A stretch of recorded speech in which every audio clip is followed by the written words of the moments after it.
வணக்கம் கைஸ். என்னென்னு கேட்டால், நேற்று ஒரு கேள்வி செஞ்சு போட்டிருந்தேன் 2 கேள்விகள். அதோட தொடர்ச்சியாக மதியத்து ஒரு கேள்வி ஒன்று, அதே மாதிரி ஒரு கேள்வி ஒன்று தான். நீங்கள் அது 2யும் கொஞ்சம் பார்த்துட்டு வந்து இதை பார்க்குறது பெட்டராக இருக்கும்னு நான் நினைக்கிறேன். ஓகே, பார்ப்போம். இதில் என்னென்னு கேட்டால் கொஞ்சம் டிஃப்ரெண்ட்டான ஒரு கேள்வி ஒன்று தான். நேற்று நம்ம பார்த்துருந்தோம் ஒரே மாதிரி. இப்போ மோட்ரு ஒன்று இப்போ டேங்க்கில் பார்த்துருந்தோம். எப்படி மோட்ரு ஒன்று போட்டிருந்தா 2 மோட்டரும் வேறு ஸ்பீடில் வர மாதிரி நிறைய மாதிரி டைம் வச்சு பார்த்துருந்தோம். ஆனால் இங்கே ஒரு வித்தியாசம் என்னென்னு கேட்டால், இப்போ இங்கே நினைக்கிறாங்க ஒரு தொட்டியில் வந்து நீரை வந்து என்ன செய்கிறாங்க, நிரப்புறதுக்கு, அதாவது டெப்பை திறந்து விட்டு நிறைக்கிற டெப்பில் வந்து பார்த்திங்கன்னு கேட்டால் 2 ஹவர்ஸ் எடுக்குதான், 2 ஹவரும். அதே ஓவர்ஃப்ளோர், அதாவது வெளியில் போகிறதுக்கு வந்து தண்ணியை வந்து வெளியில் இதாகிறதுக்கு வந்து பார்த்திங்கன்னு கேட்டால் 4 மணித்தியாலம் எடுக்குதான், 4 ஹவர்ஸ். சரியா, நீங்கள் இலக்கத்தில் போடுறோம். சரியா, அப்போ அதாவது ஒரு மணித்தியாலத்தில் வந்து அந்த டேங்கை வந்து ஃபில் பண்ணுறதுக்கு 2 ஹவர்ஸ் எடுக்குதான் அந்த டேப்பை திறந்து விட்டால். அதே அதில் உள்ள அந்த டேங்கில் உள்ள தண்ணீரை வந்து நம்ம வந்து வெளியேற்றத்துக்கு வந்து பார்த்திங்கன்னு கேட்டால் எத்தனை ஹவர்ஸ் எடுக்குதான், 4 ஹவர்ஸ் எடுக்குதான். அப்படியா இருந்தால் அந்த 2 டெப்பையும் வந்து திறந்து விட்றாங்க, குழாய் 2யும். ஒன்று வந்து தண்ணியை ஃபில் பண்ணுறதுக்கும், இன்னொன்று அவுட் பண்ணுறதுக்கு, 2யுமே வந்து என்ன சொல்கிறாங்கன்னு கேட்டால் திறந்து விட்றாங்க. அப்போ வந்து நீரை வந்து நிறைக்கிறதுக்கு எவ்வளோ நேரம் எடுக்கும் அப்படிங்கிறது தான். ஈஸியான மெத்தட் தான் இந்த சமன்பாடு. ஞாபகம் வச்சுக்கோங்க. உங்களுக்கு நான் ஏற்கனவே சொல்லி கொடுத்துருந்தேன். ஏ தர பி கீழே வந்து ஏ ப்ளஸ் பின்னு, பட் இங்கே வந்து 2 டிஃப்ரெண்ட் தானே, அதனால் ஏ மைனஸ் பின்னு போடுறோம், அவ்வளோதான். சரியா, ஏ தர பிங்கிறது வந்து பார்த்திங்கன்னு கேட்டால் அது நிரப்பதுக்கு இருக்கிற மனுஷனாக இருக்க போகுது. ஒன்று வந்து 2, இன்னொன்று 4. இதுக்கான வித்தியாசத்தை பார்த்திங்கன்னா 2 - 4ன்னு பார்க்க போகிறோம். அப்போ 8 கீழே வித்தியாசம் வந்து 2. அப்போ வந்து எதில் வர போகிறாரு, 4 ஹவர்ஸ். இவ்வளோ தான். இந்த மாதிரி ஒரு கேள்வி ஒரு சிம்பிளாக ஒரு 10 செகண்டில் நீங்கள் விடை வைக்கக்கூடியதாக இருக்கும். சரியா, கொஞ்சம் இந்த மாதிரியான கேள்விகளை பார்த்துட்டு போங்க. ஒரு ஐடியா ஒன்று வந்திருக்கும்னு நினைக்கிறேன். இந்த சமன்பாடை கொஞ்சம் ஞாபகம் வச்சுக்கிட்டிங்கன்னா சரி. ஏற்கனவே உள்ள படிச்சிருப்போம். நான் உங்களுக்கு ஆல்ரெடி சொல்லியிருந்தேன் என்ன மாதிரி.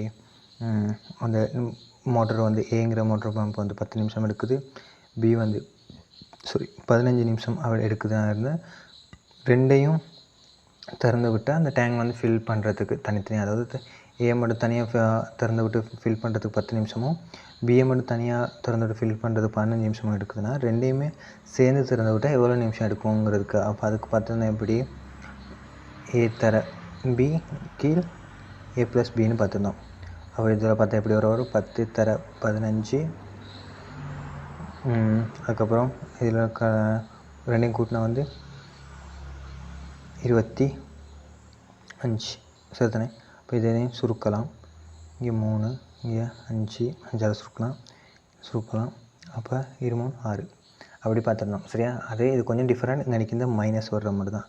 இதை மட்டும் ஞாபகம் வச்சுக்கிட்டிங்கன்னா ஓகே. நீங்கள் இந்த மாதிரியான கொஷின்ஸ் வந்தால் செஞ்சுடுவீங்க. அடுத்த ஒரு கொஷின் இருக்குது, பார்க்குறேன். அதுக்கு இந்த கொஷின் 3 அது வந்து நீங்கள் செய்யுங்க, கொஞ்சம் ட்ரை பண்ணி பாருங்கள். அடுத்த இது கிளாஸில் நான் விளங்கப்படுத்துகிறேன். அடுத்த இதில் வீடியோஸில் ஸ்க்ரீன்ஷாட் ஒன்று எடுத்துக்கிட்டு இப்படி வச்சு கொஞ்சம் செய்யுங்க. எழுத்து விளங்குதுன்னு நம்புகிறேன். எதுவும் பிரச்சனைகள் எதுவும் இருந்தால் சொல்லுங்கள். உங்களுக்காக தான் என்ன எழுதி சும்மா செய்கிறேன். சரி, என்னால் முடிஞ்சது இன்னும் ஒரு கொஞ்சம் லெப்பில் செய்கிறதுக்கான வசதிகளை ஏற்படுத்தி கொள்ளணும். சின்ன ஒரு லெப்பில் எழுதுறதுக்கு மாதிரி ஒரு டச் பேட் ஒன்று வாங்கணும். அதை வாங்கிட்டு அதுக்கப்புறம் உங்களுக்கு லெப்பில் நான் செஞ்சு போடுறேன். அழகாக இப்போதைக்கு உங்களுக்கு யூஸ்ஃபுல்லாக இருக்கும் தான் இந்த மாதிரி செஞ்சு போடுறேன். டைம் ஏதாச்சும் ஒரு கேள்வி தெரிஞ்சுக்கொள்வீங்கன்ட்டு. ஓகே, இதை பார்ப்போம். கொடுத்த ஒரு 5 பிள்ளைகளின் சராசரி வந்து 48 கிலோவாம். சரியா, மேலும் 5 பிள்ளைகளின் சராசரி வந்து 36. அப்போ 10 பிள்ளைகளும் சராசரி நிறைய எவ்வளோ, சராசரிக்கும் இதுக்கும் என்ன சமன்பாடு எப்படி, சராசரி சமன் மொத்தத்தின் கீழ்.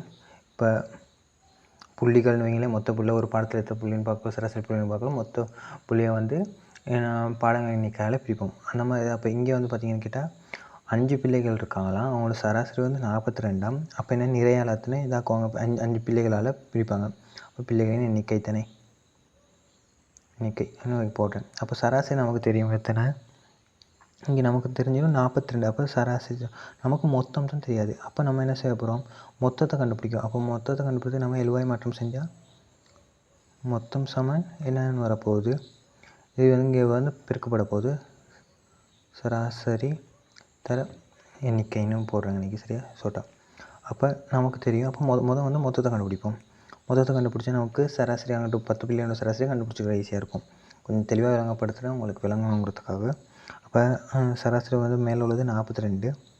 சரியா, எண்ணிக்கை வந்து 5 சரியா. அப்போ 42 பெருக்கினா 0, 4 21 21 பெருக்கல் எதுவும் மிஸ்டேக்காக இருந்தால் கொஞ்சம் சொல்லுங்கள், அடுத்த வீடியோவில் கமெண்ட் போட்டு விடுங்க.